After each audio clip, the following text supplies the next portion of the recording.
Shalom Bapak Ibu Saudara yang kekasih. Saat ini kita berjumpa kembali di channel Getsemani Ministry, tempat di mana kita dapat bertumbuh di dalam pengenalan akan firman Tuhan.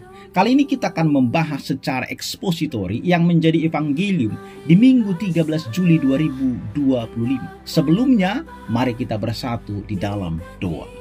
Tuhan yang hidup dan penuh kasih, pada saat ini kami membuka firman-Mu dengan hati yang lapar dan rindu. Tuntunlah kami lewat Roh Kudus-Mu untuk memahami maksud-Mu dan menerima kebenaran-Mu. Biarlah firman ini menegur, membentuk dan mengubahkan kami. Dalam nama Yesus kami berdoa. Amin. Firman Tuhan diambil dari Ulangan pasal 30 ayat 15-20. Demikian.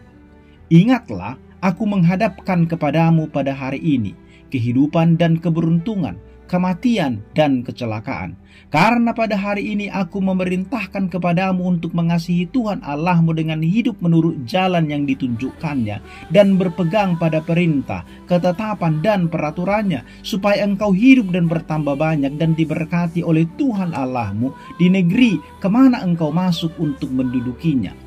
Tetapi jika hatimu berpaling dan engkau tidak mau mendengar, bahkan engkau mau disesatkan untuk sujud menyembah kepada Allah lain dan beribadah kepadanya, maka aku memberitahukan kepadamu pada hari ini bahwa pastilah kamu akan binasa, tidak akan lanjut umurmu di tanah kemana engkau pergi, menyeberangi sungai Yordan untuk mendudukinya.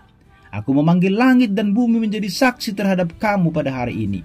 Kepadamu kuperhadapkan kehidupan dan kematian, berkat dan kutuk. Pilihlah kehidupan supaya engkau hidup, baik engkau maupun keturunanmu, dengan mengasihi Tuhan Allahmu, dengan mendengarkan suaranya dan berpaut padanya, sebab hal itu berarti hidupmu dan lanjut umurmu untuk tinggal di tanah yang dijanjikan Tuhan dengan sumpah kepada nenek moyangmu, yakni kepada Abraham, Ishak dan Yakub, untuk memberikannya kepada mereka. Demikian firman Tuhan. Bapak Ibu, saudaraku yang kekasih, pernahkah Anda berada di persimpangan jalan dan harus memilih antara dua arah yang sangat berbeda? Dalam hidup setiap hari sesungguhnya kita diperhadapkan pada pilihan. Apakah kita harus memilih A atau B? Memilih yang baik atau yang jahat? Memilih yang benar atau yang salah? Dan kemudian memilih hidup atau kematian. Dalam dunia yang serba relatif saat ini, kita sering mendengarkan kalimat seperti, ikuti saja kata hatimu, atau apapun yang membuatmu bahagia, itu yang terbaik bagimu. Tetapi hari ini, Tuhan berbicara dengan sangat jelas. Aku menghadapkan kepadamu kehidupan dan kematian, berkat dan kutuk. Kemudian, dikatakan, pilihlah kehidupan. Bapak Ibu Saudara, teks kita hari ini, Ulangan 30 ayat 15-20 adalah seruan terakhir dari Musa sebelum bangsa Israel masuk ke tanah perjanjian. Jadi ini bukan hanya sekedar nasihat, tetapi panggilan mendalam untuk hidup dalam kasih dan ketaatan kepada Allah. Untuk itu mari kita eksposisi teks demi teks. Yang pertama, ayat 15-16. Hidup dan kematian diperhadapkan kepada kita. Musa membuka dengan kalimat yang sangat dalam. Dua jalan dihamparkan di hadapan bangsa Israel. Yang pertama membawa kehidupan atau kematian. Dan yang kedua itu membawa antara berkat atau kutuk. Jadi kalau kita gabungkan sesungguhnya ini bicara tentang kehidupan dan keberuntungan atau kematian dan kecelakaan. Dua hal itu. Jadi dua jalan dihamparkan di hadapan bangsa Israel. Yang pertama membawa kehidupan dan berkat, yang kedua membawa kematian dan kehancuran. Ini bukan pilihan netral, ini adalah pilihan moral dan spiritual. Hidup bukan hanya soal keberadaan biologis, fisik, tetapi hidup dalam Alkitab adalah hidup yang memiliki relasi yang dalam dengan Allah, di dalam ketaatan dan kasih. Maka Musa menyebutkan bahwa ketaatan kepada perintah Tuhan adalah jalan menuju kehidupan dan keberuntungan. Perintah itu bukan untuk mengekang, melainkan melindungi dan membimbing. Ia menggemakan perkataan Yesus di dalam Yohanes 10 ayat 10. Aku datang supaya mereka punya hidup dan mempunyainya dalam segala kelimpahan. Pertanyaan bagi kita adalah, apakah kita sadar bahwa setiap keputusan di dalam hidup kita adalah pilihan antara hidup dan mati secara rohani.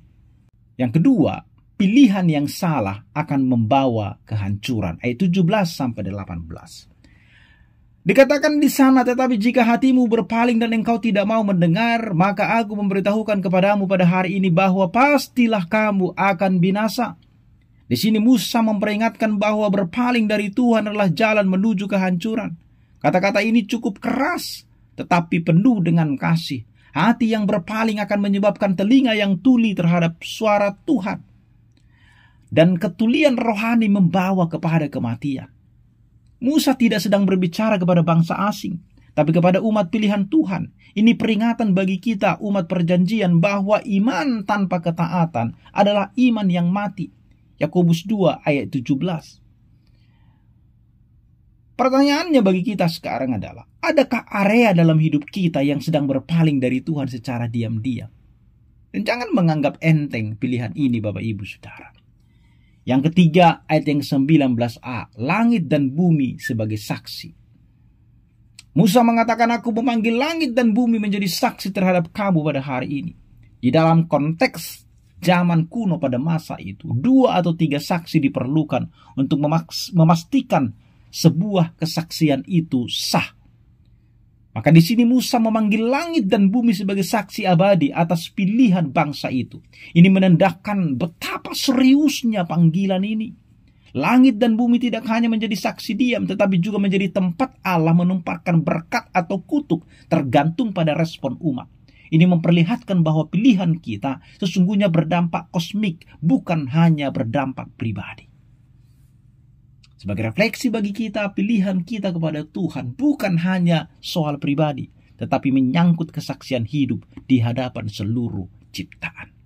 Yang keempat, yang terakhir Bapak Ibu Saudara, ayat 19b sampai dengan 20. Seruan kasih, pilihlah hidup.